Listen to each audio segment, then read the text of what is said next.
Bismillahirrahmanirrahim.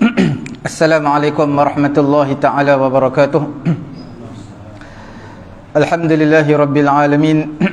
Wassalatu wassalamu ala rasulina Muhammadin wa ala alihi wa sahbihi ajma'in. Allahumma aghnina bil ilmi wa zayyinna bil hilmi wa akrimna bit taqwa wa jammilna bil afiyati ya arhamar rahimin. Rabbi shrah li sadri wa yassir li amri wahlul 'uqdatam min lisani yafqahu qawli. Rabbi yassir wa la tu'assir wa tammim bil khair wa bika nasta'in wa la hawla wa la quwwata illa billahil aliyyil azim. Alhamdulillah, tuan-tuan muslimin yang dirahmati Allah Subhanahu wa taala, kita sambung perbincangan yang minggu lepas mengenai dengan semayang duduk, hukum semayang duduk.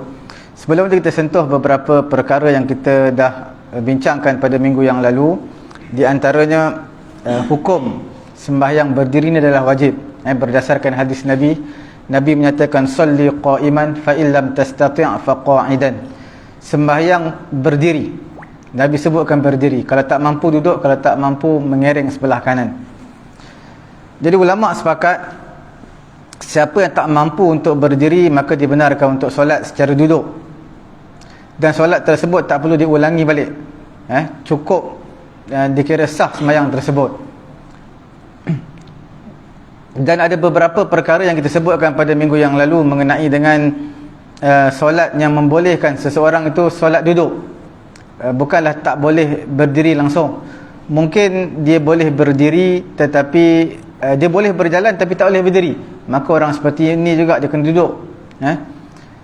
Sekadar mana duduk, adakah cukup sekadar takbiratul ihram ataupun duduk sehingga habis rukun qauli al-Fatihah? Sebenarnya perkara ini kita disebutkan pada minggu yang lalu, tak kira dia berdiri untuk mengangkat takbiratul ihram ataupun berdiri sekadar habis al-Fatihah. Yang pentingnya adalah sekadar mana dia mampu untuk berdiri maka hendaklah dia berdiri, wajib. Bila mana sebut sekadar mana, itu mengikut ukuran diri seseorang. Sekadar mana dia mampu berdiri. Kalau dia boleh berdiri 10 saat, maka 10 saatlah dia berdiri. Dan bagaimana seseorang dibenarkan solat duduk? Seseorang yang dibenarkan solat duduk ini bila mana sakit dia bertambah. Bila dia berdiri, laki bertambah sakit. Bila berdiri, kaki dia kebas. Bila berdiri, dia akan pening kepala. Jadi orang seperti ini dibenarkan solat duduk. Asal solat adalah solat berdiri. Selagi mana dia boleh berdiri, dia berdiri. Kalau dia boleh berdiri dengan tongkat, maka wajib dia bertongkat sambil berdiri. Selagi mana dia tidak pening dan tak bertambah sakit dia kalau dia berdiri, maka wajib dia berdiri walaupun dengan bantuan benda lain. Sama ada bantuan tongkat ataupun bantuan dinding ataupun tiang. Dia boleh berdiri tapi kena ada bantuan tiang, maka dia semayang di hujung-hujung, di dinding ataupun di tiang. Tapi hukumnya wajib berdiri walaupun perlukan bantuan benda lain. Dan Imam Syamsuddin Ar-Ramli yang kita sebutkan pada minggu yang lalu, sehingga seseorang yang hilang khusyuk ni sebabkan berdiri, mungkin bila dia berdiri ni sakit dia bertambah ataupun kebas ke apa ke yang boleh menghilangkan khusyuk dia, maka dibenarkan untuk dia solat duduk.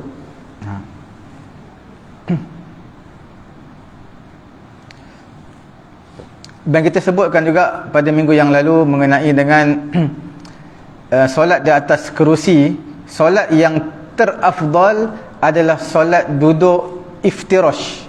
Duduk iftirash ni dipanggil duduk antara dua sujud. Apa duduk antara dua sujud? Maksudnya punggung kita berada di atas kaki kiri. Kita duduk, papan punggung kita berada di atas tumit kita atau tapak kaki kiri kita. Dan kaki kanan kita tegak, pacakkan kaki kanan. Dan jari-jari jemari menghadap ke arah kiblat. Itu maksudnya duduk iftirash. Itulah duduk yang terafdal untuk semayang duduk. Dan yang keduanya duduk tawarruk. Tawarruk ni duduk tahiyat akhir. Mana kaki kiri selit bawah keluar ke bahagian kaki kanan. Punggung kita berada di atas lantai, atas sejadah kita. Dan kaki kanan seperti biasa tegak kan.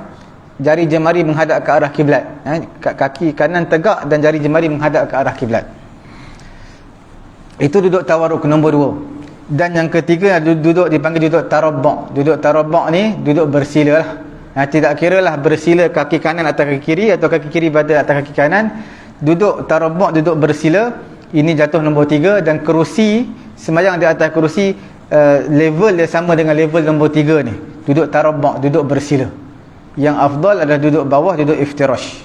Itu yang terbaik. Dan cara yang kita sebutkan pada minggu yang lalu mengenai semayang duduk ini, selagi mana seseorang itu mampu melaksanakan apa-apa rukun. Kalau dia mampu berdiri, dia wajib berdiri sekadar mana kemampuan dia, walaupun beberapa saat. Rukuk, sujud, kalau dia mampu, wajib dia buat seperti mana yang asal. Walaupun dia semayang duduk, tapi dia boleh rukuk seperti biasa, dia boleh sujud seperti biasa, maka hukumnya dia semayang duduk, tak kira duduk atas kursi atau duduk bawah. Bila nak rukuk, dia kena berdiri rukuk, kemudian bila nak sujud, sujud seperti biasa. Ataupun seseorang dia tak mampu rakaat pertama dan kedua untuk berdiri, tapi rakaat ketiga jadi segar balik, dia boleh berdiri, maka hukumnya wajib dia berdiri. Mana 2 rakaat duduk, 2 rakaat berdiri. Selagi mana dia yakin ataupun sangkaan kuat dia mampu untuk berdiri, maka hukumnya wajib untuk dia berdiri. Tak boleh semayang duduk. Sama juga kalau dia tak mampu untuk rukuk dan sujud tapi mampu untuk berdiri, maka berdiri itu adalah wajib. Rukuk dan sujud dia tak mampu, maka dia kena isyarat. Isyarat bagaimana yang kita sebutkan sebelum ini. Duduk, semayang duduk, kita panggil rukuk, paling kurang minimal rukuk adalah muka kita bertentangan dengan bahagian depan lutut kita. Mana kita semayang, tak kira duduk bersila ataupun duduk tahiyat awal, duduk antara 2 sujud, bila kita rukuk, hendaklah kita punya muka sejajar dengan kawasan depan lutut kita. Makna bila ni lutut kita depan ni, makna kita kena tunduk. Itu minimal rukuk. Yang terbaik, afdal, nanti kita akan sebutkan lepas ni lah. Ini kita nak sebutkan kesimpulan daripada minggu yang lalu. Kemudian sembahyang atas duduk ni, kerusi pun termasuk duduk juga. Seperti mana Nabi sembahyang di atas tunggangan. Nabi sembahyang duduk di atas tunggangan. Sebab Nabi menaiki himar ke unta ke, Nabi tak berdiri atas dia, Nabi duduk. Itu pun termasuk duduk. Kerusi pun sama, termasuk duduk. Cuma Nabi semayang di atas tunggangan ni semayang duduk lah. Nabi tak semayang fardu, Nabi semayang sunat. Semayang sunat witir ataupun semayang sunat-sunat yang lain. Kemudian sekiranya seseorang itu semayang di atas kerusi yang kita sebutkan, dia tak mampu rukuk dan juga sujud, hanya mampu dengan yang kita sebutkan tadi je, iaitu sejajar kepala dengan depan lutut dia, kawasan depan lutut, maka dia kena buat. Sujud pun tak mampu sujud, maka hendaklah wajib hukumnya dia buat perbezaan antara rukuk dan sujud. Jangan rukuk pun sama, sujud pun sama tahap tu. Sujud, kalau dia tak boleh sujud letak dahi atas sejadah, maka hendaklah dia rukuk itu tunduk, maka sujud tu tunduk sikit lagi, lebih sedikit daripada rukuk. Hukumnya wajib, sebab untuk membezakan antara rukuk dan sujud. Kalau dia tak mampu dah, memang sekadar tu je boleh, sepatutnya kita bagi tahu tadi minimal rukuk adalah untuk semayang duduk, muka bertentangan dengan kawasan depan lutut kita. Itu minimal rukuk. Tapi kalau dia tak mampu, dia guna isyarat kepala je lah untuk rukuk. Sujud pun tak mampu, maka dia guna isyarat kepala je lah. Cuma isyarat kepala kalau rukuk tunduk sikit, sujud tunduk lagi sikit. Yang penting ada perbezaan. Kalau dia memang tak boleh beza lah, kepala pun boleh gerak sikit je, boleh bergerak, tak apalah, rukuk dan sujud sama.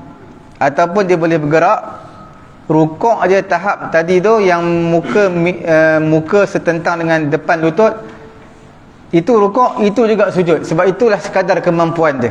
Tapi hukum asal adalah wajib membezakan antara rukuk dan sujud. Sujud kena lebih sikit, rendah.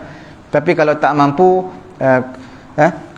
Quran ataupun Islam tidak menekan kita lah. La yukallifullahu nafsan illa wus'aha, sekadar mana yang kita mampu. Kalau kita sujud, rukuk pun macam tu, sujud pun macam tu, yang kita boleh, tidak jadi masalah.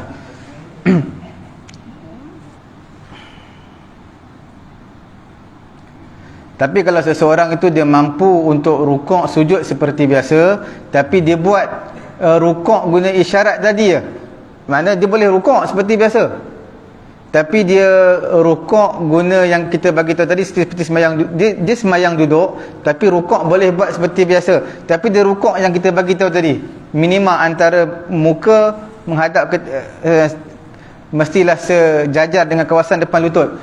Maka kalau dia buat, hukumnya tak sah. Sebab dia mampu untuk rukuk, wajib dia melakukan rukuk. Yang kita bincangkan sebelum ini, qawaid fiqhiyah dia menyebutkan idza batala al-aslu yusaru ila al-badal. Apabila dia tak mampu, apabila batal yang asal, bila tak mampu yang asal, buat yang ganti. Kalau mana dia mampu yang asal, tak boleh buat yang ganti. Mana dia mampu rukuk seperti biasa, tak boleh rukuk ganti, menggunakan isyarat, tak dibenarkan. Apakah minima rukuk, hukum asal minima rukuk untuk yang sembahyang berdiri? Sembahyang berdiri ni,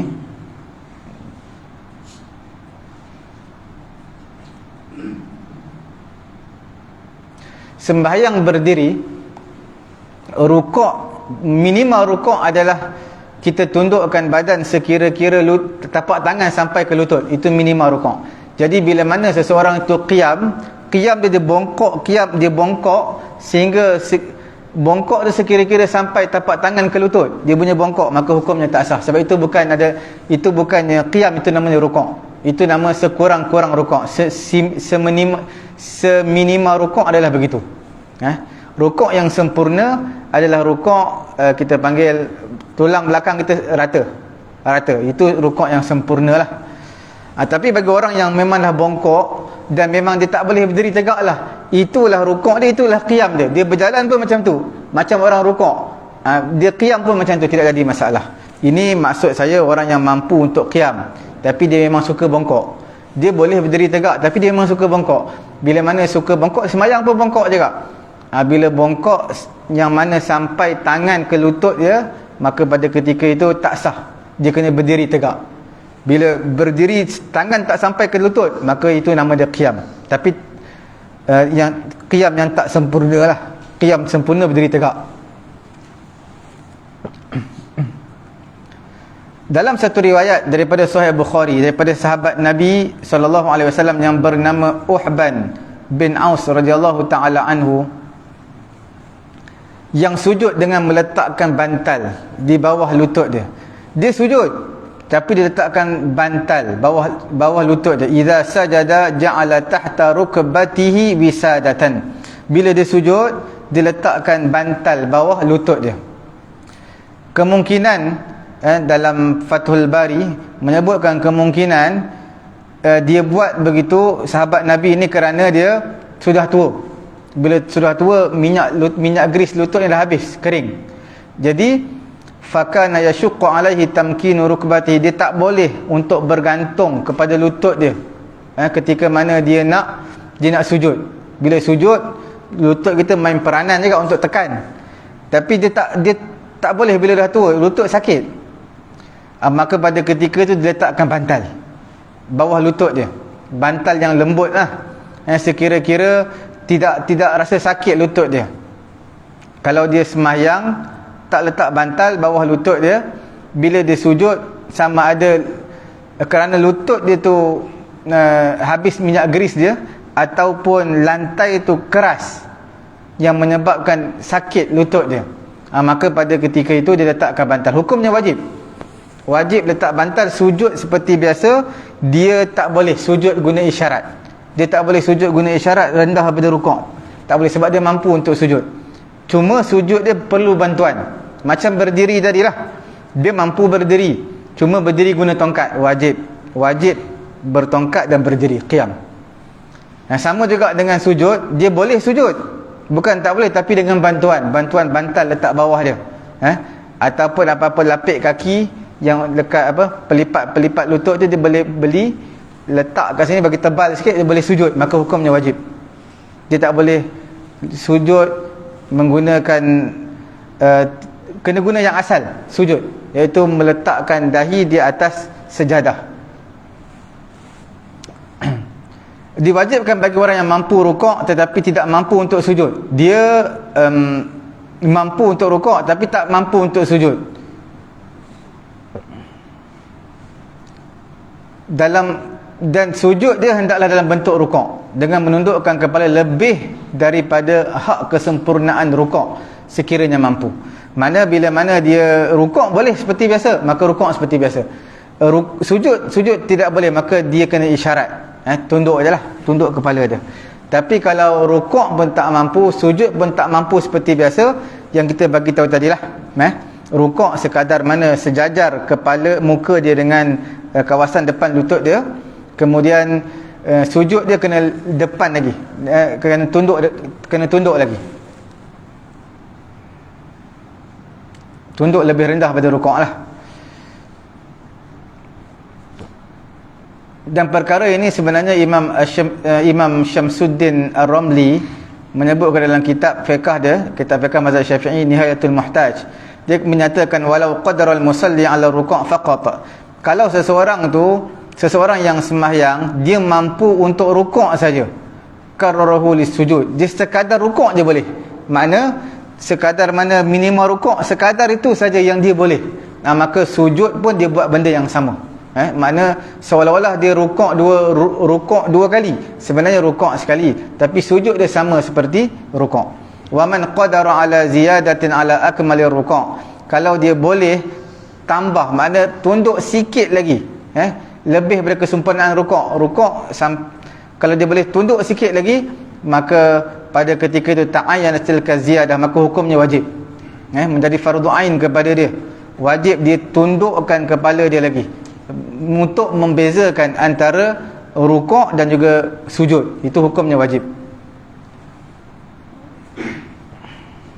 Kalau dia tak mampu untuk sujud, melainkan hanya bahagian depan kepala je, dia boleh sujud, cuma dia boleh letakkan hujung je. Mungkinlah kepala dia sakit ke, ataupun tak boleh sentuh bawah, hanya boleh sentuh sikit je, maka sentuh tu wajib, dia kena buat juga.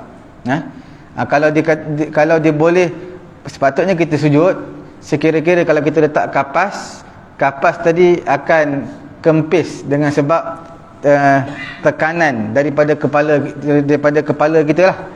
Kalau kita setakat letak, tak sah sujud kita. Dia mesti, kalau letak span tu akan kempis, hukumnya wajib kita tekan sikit kepala kita. Bukan perlu tekan kuat, tekan biasa ya. Cuma bila mana dia tak boleh tekan kepala, hanya boleh letak hujung-hujung aja, maka letak hujung-hujung itu wajib. Had paling minima untuk rukuk bagi orang solat berdiri yang saya sebutkan tadilah, sekira-kira dia tunduk tapak tangan sampai ke lutut.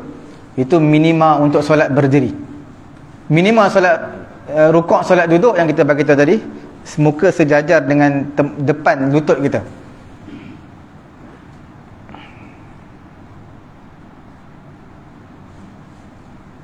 Manakala had kesempurnaan pula adalah menurunkan badan sehingga rata tulang belakang. Untuk solat berdiri lah, nak sempurna rukuk, solat berdiri adalah tulang belakang kita sama. Adapun had paling minima untuk rukuk ini adalah solat duduk, iaitu menundukkan kepala sehingga dahinya sejajar, setentang dengan kawasan depan lutut dia yang kita sebutkan tadi. Had kesempurnaan ataupun batasan paling sempurna untuk orang sembahyang duduk ni, rukuk dia adalah dahinya setentang atau berhampiran dengan tempat sujud. Maknanya kalau dia duduk antara dua sujud, tempat sujud dia kan depan, jadi dia kena beginilah, tunduk. Makna muka sejajar dengan tempat sujud. Muka sejajar tempat sujud. Kalau dia duduk bersila, sama juga. Ini paling sempurna. Makna dia kena, tempat sujud dia kena tunduk muka sejajar dengan tempat sujud. Dahi tak perlu sentuh pun. Cuma nak bagi tahu kita punya tadi minima rukuk solat duduk adalah muka sejajar dengan depan lutut kita. Bila mana sujud, muka sejajar dengan tempat sujud. Itu yang paling afdal. Untuk sembahyang duduk lah. Ini semua adalah bagi orang yang tak mampu rukuk secara asal. Yang rukuk solat berdiri lah. Kalau dia tak mampu rukuk, itu cara dia. Tapi kalau dia tak boleh lah, memang dia boleh tunduk sikit je, macam ni boleh tunduk, macam tu lah dia buat, tidak jadi masalah. Ini kita ceritakan tadi, dia tak boleh untuk solat rukuk berdiri, tetapi dia boleh untuk rukuk duduk.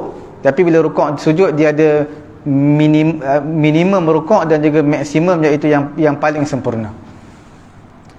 Untuk pengetahuan tuan-tuan juga, sembahyang yang saya sebutkan ini, rukuk semua ini adalah untuk sembahyang fardu tau. Sembahyang sunat terpulang kepada kita lah. Kalau kita rukuk, kita sembahyang sunat, kita sembahyang sunat duduk, terpulang kepada kita. Kalau kita nak rukuk sempurna, kita berdiri kalau kita mampu. Kalau tak, kalau kita malas nak berdiri dah, kita rukuk duduk, boleh juga, tak jadi masalah. Cuma perbezaan yang saya sebutkan pada minggu yang lalu, orang yang sembahyang solat sunat duduk dalam keadaan dia mampu berdiri, pahala dia separuh. Begitu juga sujud, rukuk atau rukuk. Bila rukuk ni dia mampu untuk berdiri, dia tak nak berdiri, rukuk duduk, boleh, cuma pahala dia kurang lah. Tapi kalau dia solat sunat duduk kemudian rukuk, boleh berdiri, tak nak berdiri, pahala dia kurang. Tapi kalau yang terbaik, dia berdiri. Ini untuk sembahyang sunat. Sembahyang fardu wajib, setiap rukun kena datangkan haknya dengan sempurna. Itu wajib. Perbezaan dengan tuan-tuan pukul sama rata. Solat, ustaz kata sembahyang duduk maksimum rukuk macam ni, minimum rukuk macam ni. Itu untuk orang yang tak mampu untuk berdiri sembahyang fardu. Mana tak boleh rukuk, sembahyang fardu seperti biasa. Untuk fardu. Kalau untuk sunat, bebas, tidak jadi masalah. Solat sunat bebas. Cuma kalau sunat ni, solat sunat, kalau dia tak mampu berdiri, pahala dia penuh. Walaupun dia sembahyang duduk, pahala dia penuh, sebab dia tak mampu berdiri. Rukuk pun dia rukuk duduk, tetap pahala penuh. Tapi orang yang mana solat sunat, dia mampu berdiri, dia mampu rukuk dengan sempurna, tapi dia malas nak rukuk, malas nak berdiri, malas nak qiyam, semua dia buat duduk, sembahyang dia sah, cuma dia dapat separuh pahala lah. Yang saya sebutkan, batasan minimum ataupun maksimum yang sempurna, ini solat sunat dan juga solat fardu sama. Cuma bila solat fardu dia lebih ketat lah. Kalau mampu untuk rukuk, dia kena berdiri rukuk. Boleh faham Okey.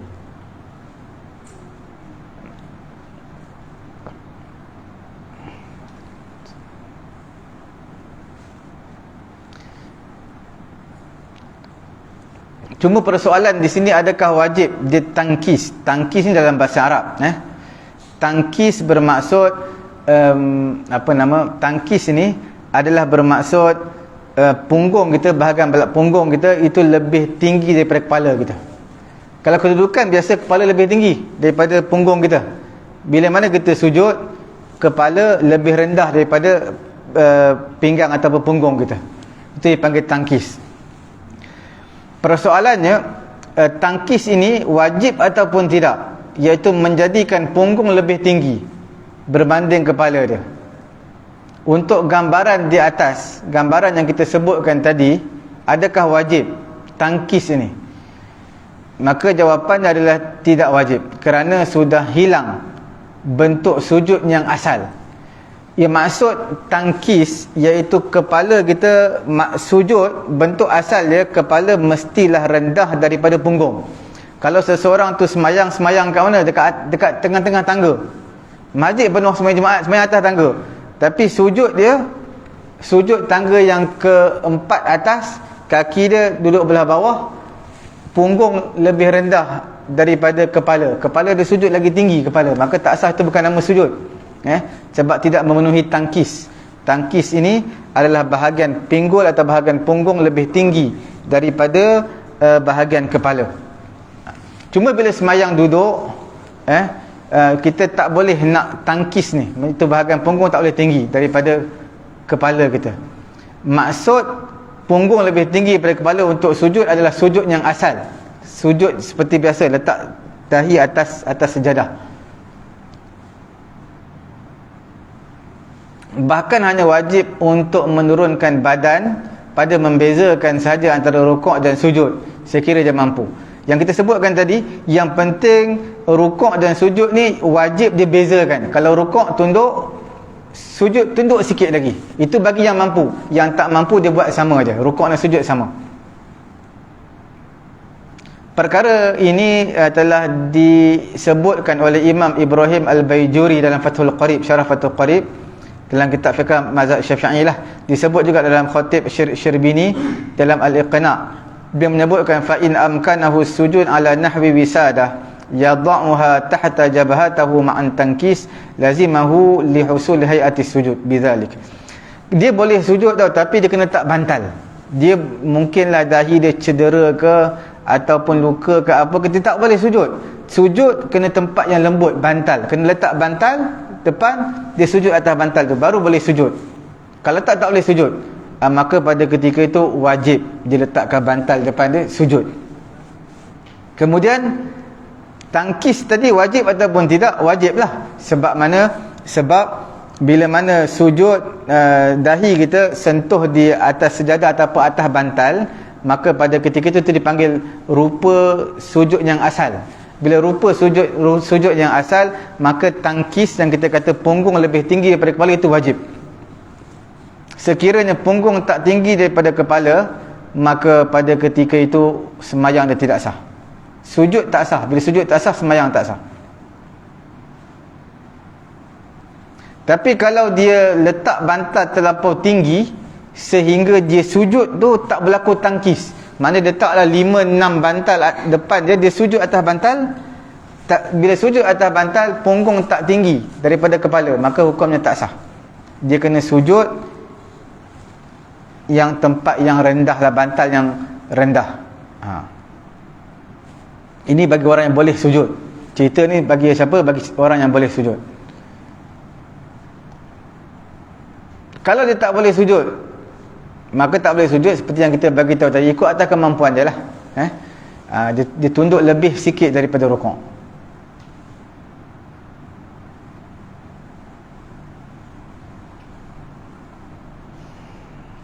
Sekiranya tidak mampu, perbuatan rukuk dan juga sujud dilakukan secara isyarat je.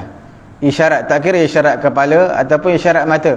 Kalau isyarat mata ni teruk sangat, mana isyarat kepala lah, sebab dia boleh bergerak kepala. Isyarat kepala. Kalau boleh badan bergerak, maka bergerak lah. Yang kita bagi tahu tadi, sujud lebih rendah daripada rukuk. Okey, ada apa-apa soalan tak?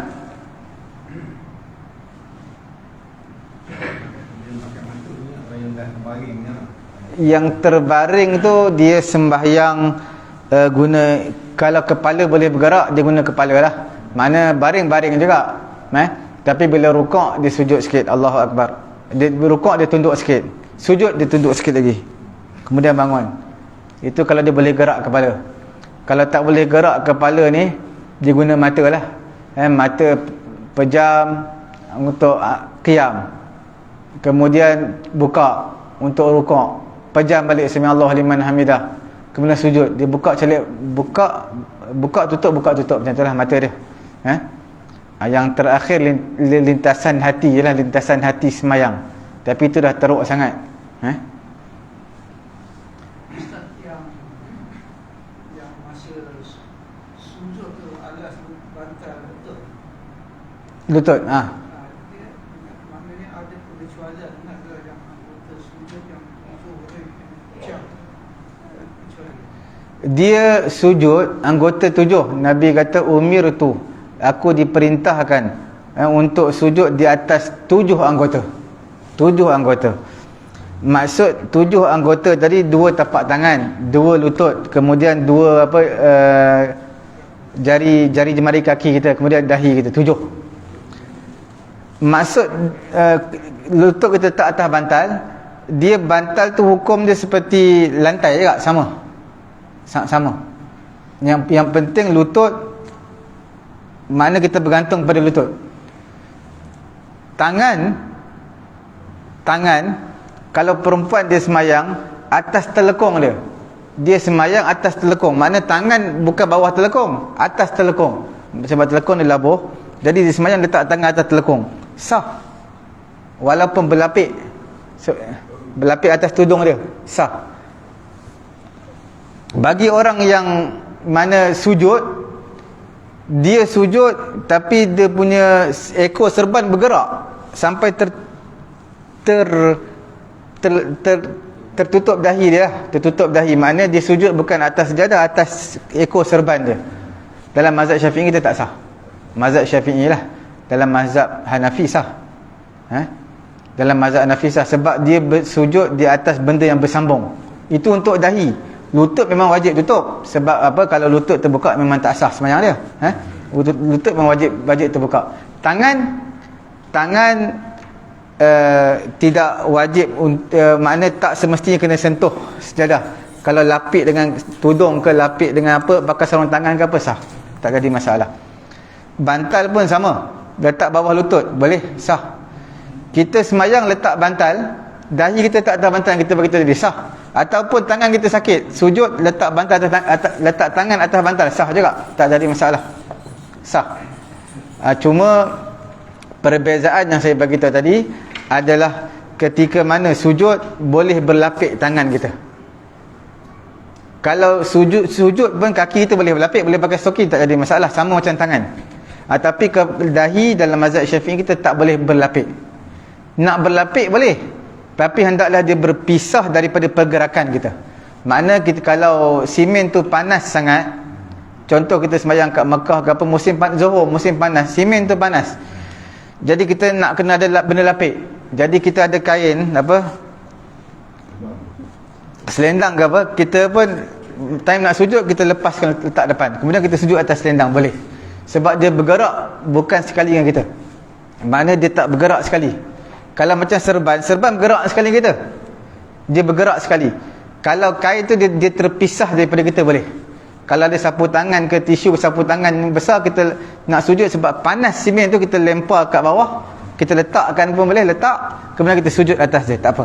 Benda yang terpisah daripada badan kita, mana daripada pergerakan kita, benda terpisah boleh. Mana kita tak sujud atas simen, atas sejadah, kita sujud atas benda sapu tangan, tak apa. Tapi sujud benda, kalau benda tu bergerak sekali, kita baju ni, lengan baju dia besar, dia tersujud atas lengan baju yang besar tu, maka tak sah sujud dia tu lah. Dia kena angkat kepala dia sikit, dia kena tarik lengan baju dia, sujud atas sejadah, sebab benda ni bergerak sekali. Ini perbezaan mazhab lah antara mazhab Hanafi dan juga mazhab Syafi'i. Dua-dua ada dalil hadis yang kuat, dua-dua ada dalil hadis. Tapi mazhab Syafi'i tak sah benda yang bergerak sekali yang kita untuk sujud. Okey, ada apa lagi? Sekiranya tidak mampu, perbuatan rukuk dan juga sujud dilakukan secara isyarat. Kalau dia tak mampu dah untuk bergerak lebih rendah sujud berbanding rukuk, maka memang dia tak boleh nak bergerak dah badan dia, maka dia isyarat dengan kepala je. Seseorang itu mengisyaratkan kepalanya dengan tunduk sedikit semasa rukuk dan menundukkan kepala lebih lagi ketika mana dia nak sujud. Ini semua berdasarkan hadis yang diriwayatkan daripada Jabir bin Abdullah radhiyallahu taala anhu, bahawa Nabi SAW melawat seseorang sahabat yang sedang sakit. Baginda melihat sahabat itu bersolat, iaitu melihat sahabat jadi solat, sujud ketika solat. Dia sujud atas bantal, lalu Nabi campak bantal dia. Kemudian sahabat itu mengambil kayu pula, solat atas kayu, sujud atas kayu. Kemudian baginda tetap mengambil dan campak juga. Kemudian Nabi kata salli alal ard, semayang di atas tanah, di atas simi atau lantai. Ini istata'ta, sekiranya kamu mampu. Wa illa fa'aumi ima'an, jika tak mampu maka buat isyarat. Waj'al sujudaka akhfat min ruku'ika. Nabi kata jadikan sujud kamu lebih rendah berbanding rukuk kamu. Tak perlu letak bantal, tak perlu letak kayu. Ini hadis ni sedikit kontra sikit dengan hadis yang kita bacakan tadi. Riwayat Imam Baihaqi rahimahullahu taala dalam Ma'rifatus Sunan wal Athar, Imam Baihaqi menyatakan ini kerana sebab apa Nabi buang bantal, Nabi buang kayu dia. Tadi hadis yang awal-awal tadi okey pula, semayang atas bantal, bahkan wajib letak bantal bawah lutut kalau lutut kita sakit. Selagi boleh sujud, kena sujud. Imam Baihaqi jawab, Nabi campak bantal dia, orang yang sujud tadi, berkemungkinan bantal tersebut ditinggikan dan diletakkan terlalu tinggi sehingga tak berlaku tangkis, iaitu tak, dia punya bantal tu tinggi sampai kepala tak rendah daripada punggung. Sujud mestilah kepala lebih rendah daripada punggung. Sebab itu ada sebahagian orang dia punya semayang atas kursi, dia ada meja untuk sujud, meja untuk sujud. Dia sebenarnya kita tak perlu meja pun tak apa. Sebab tangkis yang kepala lebih rendah berbanding punggung itu untuk semayang sujud yang biasa, sujud yang asal. Kalau sujud guna isyarat ataupun sujud untuk semayang duduk, maka dia tak perlu tangkis. Orang yang tak mampu sujud lah cerita ni.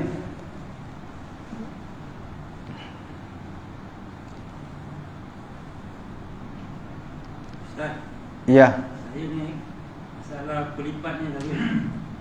Sakit kan bila kita duduk ada sujud lah. Tapi bila dah habis, dah beri salam semua, saya akan bangun cepat-cepat cek atas kursi. Jadi masalah Ustaz. Ketika semayang ke lepas semayang? Lepas semayang, saya tak boleh duduk lama. Lipat lama. Bila dah imam beri salam, saya beri salam, saya akan bangun lari duduk atas kursi. Betul? Boleh. Yang penting kita dah selesai semayang lah. Dah selesai semayang, kita pilih kursi lah. Tapi itu tidak jadi masalah. Cuma kalau bagi orang yang sihat, dia kena duduk tempat dia semayang lah. Sebab malaikat sentiasa akan berdoa tempat yang kita semayang tadi.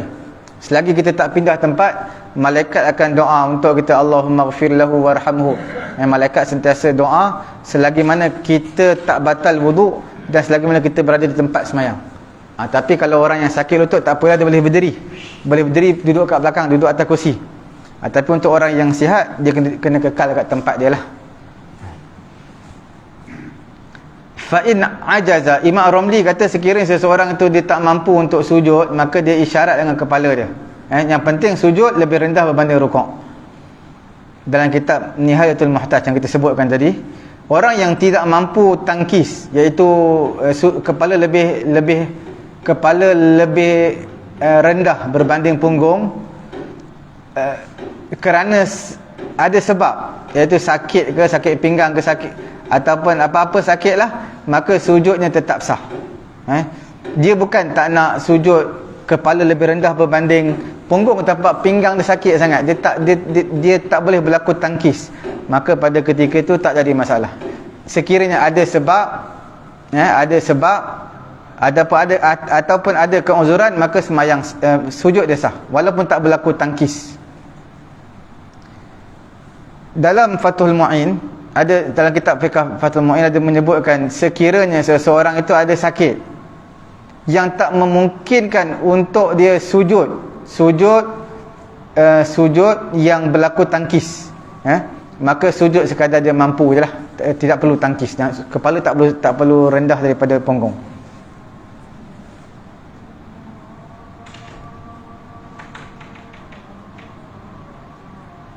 Ada apa-apa soalan lagi tak?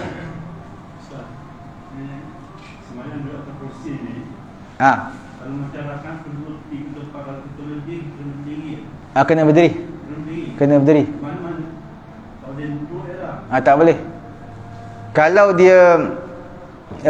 Kalau dia rakaat pertama kedua dia semayang duduk, kemudian rakaat ketiga dia rasa dia boleh berdiri. Dia boleh berdiri, dia rasa kuat dia boleh berdiri 15 saat, maka wajib berdiri 15 saat. Ataupun berdiri sampai dia rasa dah macam rasa kebas ke apa, dia duduk. Selagi dia boleh berdiri, dia berdiri. Selagi mana tidak bertambah sakit dia dan dia tidak pening ataupun tidak ada apa-apa mudarat, dia boleh berdiri. Sama ada rakaat pertama ke kedua, ketiga. Walaupun rakaat pertama, kedua sakit sangat kaki, mungkin daripada rumah nak berjalan kaki sakit, dia mampu berdiri hanya 5 ke 10 apa saat je. Rakaat pertama, tak apalah dia berdiri 5-10 saat. Kemudian dia sembahyang duduk, rakaat kedua pun duduk. Tiba-tiba rakaat ketiga cergas balik, maka wajib berdiri. Cuma sebab ada kursi, dia dah letak kursi dah, jadi dia berdiri depan sikit lah. Dia berdiri tetap wajib berdiri, cuma dia tak berdiri sekali dengan soft lah. Dia berdiri depan sikit sebab ada kursi belakang dia. Takkan dia nak campak kursi tu, sebab dia sedang semayang. Belakang pun ada orang semayang tak? Jadi kursi tu biarkan dia ke depan sikit lah. Maknanya dia tak satu soft dengan orang yang semayang berdiri, dia ke depan sikit. Itu tak apa Ustaz, kalau orang berdiri depan tak apa. Walaupun daripada mula tak apa. Yang penting kerusi dia kena sama dengan kaki orang yang semayang soft. Sebab kalau dia nak kaki dia sama dengan orang yang semayang, jadi dia telah putuskan soft belakang-belakang. Dia kerusi dia belakang sebab semata-mata nak sama kaki dengan orang yang semayang berdiri sebelah dia. Jadi orang belakang tidak boleh sujud, jadi kena kosongkan kawasan tu. Jadi dia kena kerusi dia sama satu baris dengan kaki. Ini ada beberapa dawabit yang kita akan bincangkan, disiplin dalam semayang duduk. Nanti kita akan sebutkanlah. Dia ada beberapa perkara, termasuk cara meletakkan kerusi tadi tu. Kemudian hukum bersandar. Bersandar ni kita sebut sikit je, nanti kita akan sebutkan pada minggu depan mengenai hukum bersandar. Cuma kita sebut sikit pada malam ni. Adakah batal solat seseorang yang bersandar ketika solat? Dia semayang betul-betul belakang dia tiang, memang sedap dia semayang, tiang sandar, imam baca banyak mana pun tak boleh sandar je. Ataupun dia semayang soh yang belakang sekali tu memang betul-betul tiang, jadi senang terus sandar je. Sembahyang seperti ini dalam mazhab Syafi'i kita, solat secara berdiri tapi sandar, ataupun dia bergantunglah kepada dinding ke tiang ke, ataupun bergantung kepada tongkat ke, tapi dia mampu berdiri. Bukan dia tak mampu, dia mampu tapi saja bertongkat ketika semayang, maka solatnya sah, cuma hukum dia makruh. Ini semua jika tidak ada keuzuran. Kalau dia ada keuzuran yang kita bagi tahu tadi, dia boleh semayang berdiri tapi kena cari dinding dan juga tiang, wajib. Dia boleh berdiri tapi kena guna tongkat, wajib dia berdiri. Yang saya sebutkan tadi, makruh hukumnya bersandar atau bertongkat sekiranya dia tak ada keuzuran, dia sihat elok, cuma dia yang saja-saja nak bersandar, saja-saja nak bertongkat. Jika terdapat keuzuran, maka tidak ada hukum makruh kat situ. Dalam kitab Al-Mu'tamad fil fiqh, Al-Mu'tamad fil fiqh, dalam kitab Mu'tamad karangan Syekh Muhammad Az-Zuhaili, dia menyebutkan perkara tu. Khatib Syarbini dalam kitab mazhab Syafi'i, dia kata sekiranya seseorang itu bersandar kepada sesuatu seperti dinding, solat dia sah, tapi karah itu makruh, samalah. Berdasarkan kenyataan yang kita sebutkan tadi, jadi sekiranya seseorang yang solat bersandar, dikira solat dia sah, cuma hukumnya adalah sandar itu adalah hukumnya makruh. Maka kita kiaskan seperti semayang duduk lah.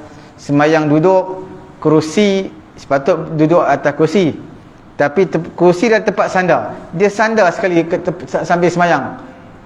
Begitu juga semayang dia sah, kita kiaskan dengan semayang berdiri, cuma hukumnya makruh.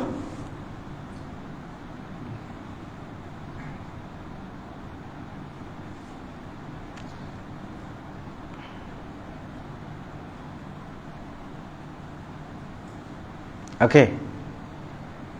Nanti kita bincang lagi minggu depan mengenai dengan solat bersandar. Dia ada macam-macam bentuk lah solat bersandar ni. Dan pada minggu depan juga insya-Allah kita akan bincang beberapa dawabit, cara sembahyang atas kursi. Sebab sembahyang atas kursi pun ada cara-cara yang terbaik lah. Cara-cara yang terbaik untuk sembahyang atas kursi. Tapi walau bagaimanapun kedudukan sembahyang atas kursi yang kita bagi tahu tadi, dia jatuh nombor 3. Yang pertama adalah duduk antara dua sujud. Duduk antara dua sujud adalah duduk yang terbaik lah untuk solat sujud, untuk solat duduk. Kemudian duduk tahiyat awal jatuh, duduk tahiyat akhir dipanggil duduk tawarruk, jatuh nombor 2. Dan yang terakhir adalah duduk tarabbu' ataupun yang seumpama dengan duduk bersila, apa-apa duduklah, termasuk sembahyang atas kursi, termasuk dalam duduk bersila. Ada apa-apa lagi?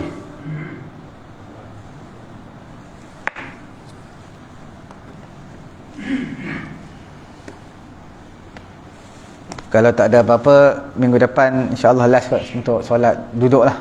Kita habiskan sikit satu siri, satu bab lagi. Kemudian kita habislah untuk solat duduk. Kita tutup majlis dengan tasbih kafarah dan juga suratul Asr. Subhanallahumma wa bihamdihi, subhanakallahumma wa bihamdika, asyhadu an la ilaha illa anta, astaghfiruka wa atubu ilaik. Bismillahirrahmanirrahim. Wal 'asri innal insana lafi khusr illa alladhina amanu wa 'amilus solihati wa tawassaw bil haqq wa tawassaw bis sabr. Bismillahirrahmanirrahim. Alhamdulillahi rabbil alamin, wassalatu wassalamu ala rasulina Muhammadin wa ala alihi wa sahbihi ajma'in. Allahumma anfa'na bima 'allamtana wa 'allimna ma yanfa'una wa zidna 'ilma. Alhamdulillahi ala kulli hal wa na'udzu billahi min hali ahli nar. Wa sallallahu ala sayyidina Muhammadin wa ala alihi wa sahbihi ajma'in. Alhamdulillahi rabbil alamin. Taqabbalallahu.